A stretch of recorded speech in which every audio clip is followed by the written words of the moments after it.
वो ही हमें मार रहा। दहशतगर्द कौन है? आपको नहीं पता दहशतगर्द कौन करवा रहा है? कहते हैं इंडिया करवा रहा है हमारे मुल्क में दहशतगर्दी। कोई इंडिया नहीं है, कोई दहशतगर्दी नहीं है, हम खुद दहशतगर्द बने हैं। इंडिया साइड कश्मीर में 2 पाकिस्तानी मुजाहिदीन को इंडियन आर्मी ने मार दिखाया है और साथ ही साथ ये मैसेज दिया है। वजीर आजम आजकल सिर्फ पता किसको मिलते हैं पाकिस्तान के अंदर, वो बाहर से तो आता नहीं है, मिलते किसको हैं? खिलाड़ियों को जी, ये फलाने जो है ना यंग लड़के लड़कियां उनको मिल रहे होते हैं। मुझे लगता है कि प्राइम मिनिस्टर का ये काम है। पाकिस्तान आर्मी ने जो है लाइन ऑफ कंट्रोल की खिलाफ वर्जी की और बहार ने सीधी सीधी आंखें दिखाई हैं कि अगर आपने दोबारा लाइन ऑफ कंट्रोल के ऊपर जो है फायरिंग की तो आपको बहुत बड़े नुकसान का सामना करना पड़ सकता है। जो चंद लोग फ्रॉन बन के ऊपर बैठे हैं उनका नाम लें, मार देंगे और क्या करेंगे? उनका नाम क्यों नहीं लेते आप? क्या करेंगे? उनका नाम लेना चाहिए। हंसने की क्या बात है यार, मरे तो पे मोबाइल बेच के ये चीजें लेके जा रहे हैं। पाकिस्तान की लीडरशिप को जिस पे फोकस करना चाहिए। किसने सोचा था कि a tea seller will be talking that this is an age of digital, this is digital age, semiconductor की दुनिया में हमें अपना नाम पैदा करना है। अगर हम बात करें कश्मीर में इस वक्त इलेक्शन है और अमेरिका भी कह रहा है कि कोई भी अमेरिकन पाकिस्तान ना जाए, पाकिस्तान को विजिट ना करे, क्योंकि पाकिस्तान के अंदर जो है दहशतगर्दी के हमले होने के चांसेस ज्यादा है। हमें पता है कि इन्होंने हमारे मुल्क का बेड़ा गर्क कर दिया है, लेकिन हम ख्वाबे खरगोश में सो रहे हैं। हमें कोई फर्क नहीं पड़ता भाई, आओ हमारे मुल्क को खाओ और चले जाओ। हम लेंगे, हम 300 रुपए लीटर पेट्रोल भी लेंगे, हम 30 रुपए का नान भी लेंगे, लेकिन हमने चू नहीं कर। इंडियन आर्मी ने मोटा एक्शन करा है जिसके अंदर पाकिस्तान के ठट्टू एक तो ठुके हैं। आज तक इस पे क्यों फोकस नहीं किया?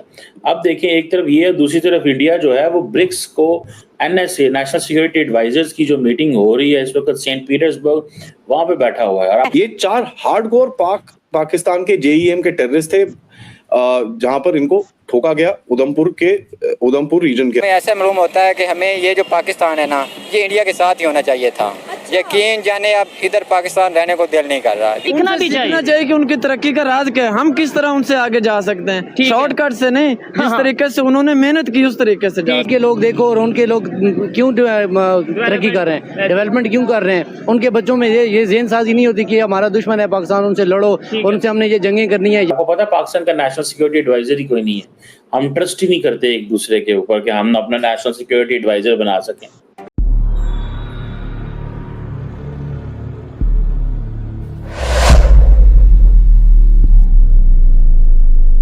कि हमने जाकर भाई उनके साथ काफिरों को बम से उड़ाना है, हमें 72 हुरें मिलेंगी, हमने गज़वा हिंद लड़ना है।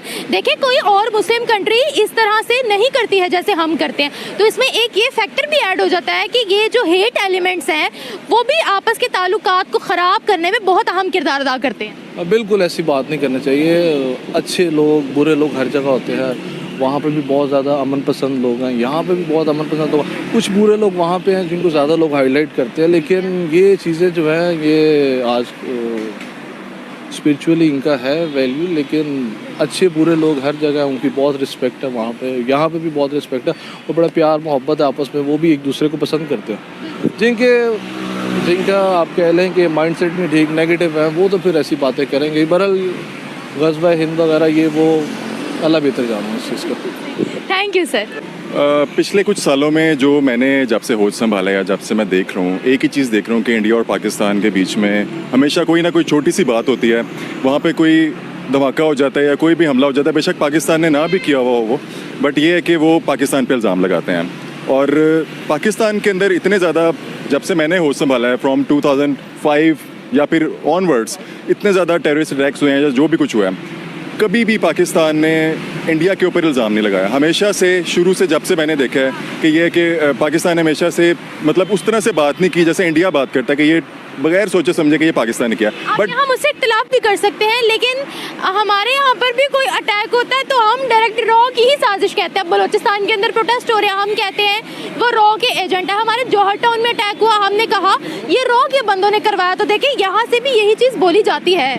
बिल्कुल बोली जाती है, बट जिस लेवल के ऊपर या जिस मतलब एक्सट्रीम के साथ वो लोग रिएक्ट करते हैं, हम लोग नहीं करते। हमने उनके साथ जो है वो, जैसे फॉर एग्जांपल अगर आप क्रिकेट की एग्जांपल लेते हैं ना, तो हमने कभी भी ये नहीं कहा कि हमने अपनी टीम नहीं भेजनी वहाँ से। हमेशा हर चीज़ को सेपरेट रखा है, स्पोर्ट्स को सेपरेट रखा है या फिर जो शोबिज़ है उसको सेपरेट रखा है। बट वो लोग ये करते हैं कि वो शोबिज़ को भी उन्होंने बैन कर दिया, हमारे जितने भी एक्टर्स थे। इसके अलावा हमारे जो प्लेयर्स हैं वहाँ पे IPL नहीं खेल सकते। फर्स्ट बॉलीवुड को बैन किया है। हमारे सिनेमास के अंदर पहले उनकी पूरी मूवीज लगती थी, अब वो नहीं लगती। हमने उनके टीवी चैनल्स तक को बैन किया। एक्चुअली हमने अगर उनको बैन किया ना तो उनको कोई फ़र्क नहीं पड़ा, जो सीधी बात है। उनकी इंडस्ट्री इतनी बड़ी है, उनका अपनी कंट्री इतनी बड़ी है, उनकी इतनी आबादी है, इतनी व्यूअरशिप है कि उनको पाकिस्तान से कोई फ़र्क नहीं पड़ता। हमें फ़र्क पड़ता है अगर हमारा उनसे ट्रेड नहीं हो रहा या फिर हमारे साथ उनके इस तरह के कोई भी रिलेशंस नहीं है तो पाकिस्तान सफ़र कर रहा है। और पाकिस्तान के जो अवाम, पाकिस्तान की लीडरशिप को जिस पे फोकस करना चाहिए। किसने सोचा था कि tea seller will be talking that this is an age of digital, this is digital age, semiconductor की दुनिया में हमें अपना नाम पैदा करना है। और वो कह रहे हैं कि जी डेमोक्रेसी एंड टेक्नोलॉजी जो है ये अच्छी कम्युनिटीज को एस्टैब्लिश कर सकें। This is what Narendra Modi saying. I wish I can see my prime minister talking on these lines. मेरे वजीर आजम आजकल सिर्फ पता किसको मिलते हैं पाकिस्तान के अंदर, वो बाहर से तो आता नहीं है, मिलते किसको हैं? खिलाड़ियों को। जी ये फलाने जो है ना यंग लड़के लड़कियां उनको मिल रहे होते हैं। मुझे लगता है कि प्राइम मिनिस्टर का ये काम है। ठीक है, वो कहते हैं जी कि इंडिया के पास तो कैपेबिलिटी है कि हम एक, जिसे वो कहते हैं ना diversified supply chain, diversified semiconductor supply chain बन सकते हैं। अब ये जो चीज़ें हैं मेरी तो समझ से बाहर हैं कि हमने आज तक इस पे क्यों फोकस नहीं किया। अब देखें, एक तरफ ये है, दूसरी तरफ इंडिया जो है वो ब्रिक्स को NSA नेशनल सिक्योरिटी एडवाइजर्स की जो मीटिंग हो रही है इस वक्त सेंट पीटर्सबर्ग, वहाँ पे बैठा हुआ है। और आपको पता है पाकिस्तान का नेशनल सिक्योरिटी एडवाइजर ही कोई नहीं है। हम ट्रस्ट ही नहीं करते एक दूसरे के ऊपर कि हम अपना नेशनल सिक्योरिटी एडवाइजर बना सकें। सो वो कह रहे हैं, मोदी साहब ये कह रहे हैं कि सेमीकंडक्टर वो सेक्टर है जिसको हम वैल्यू देने जा रहे हैं, बिकॉज इंडिया अपना डिजिटल पब्लिक इंफ्रास्ट्रक्चर जो है वो मजबूत करने जा रहा है, इन लाइंस पे काम करना है।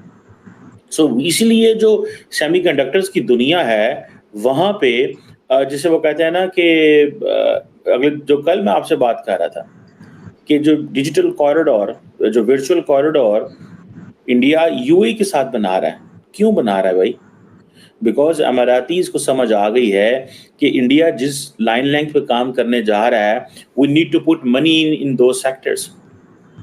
सो इंडिया जो है जिसे वो कहते हैं ना कि सारे यंग लोग, रिफॉर्मिस्ट जो लोग हैं, यंग लड़के लड़कियां जो रिफॉर्म्स कर सकते हैं, जो यंग हैं और जो एक टैलेंट पूल है उसको इकट्ठा करना चाहता है। गो के इंडिया के अंदर जारी बात है, ये इट लुक्स टू फैंसी, ये सारे बड़े फैंसी वर्ड्स हैं जो मैं इस्तेमाल कर रहा हूँ, लेकिन remember it's very difficult for the young people, young boys and girls, knowing जितना इंडिया की जो सोशल जो लाइफ है वो जितनी ज़्यादा ग्लैमरस है, जितनी ज़्यादा आप ये कह लें कि खुली डुली है, they want to travel abroad.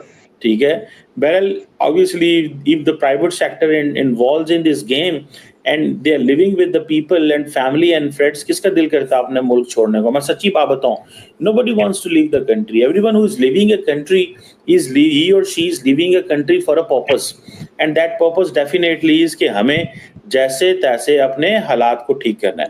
बहरहाल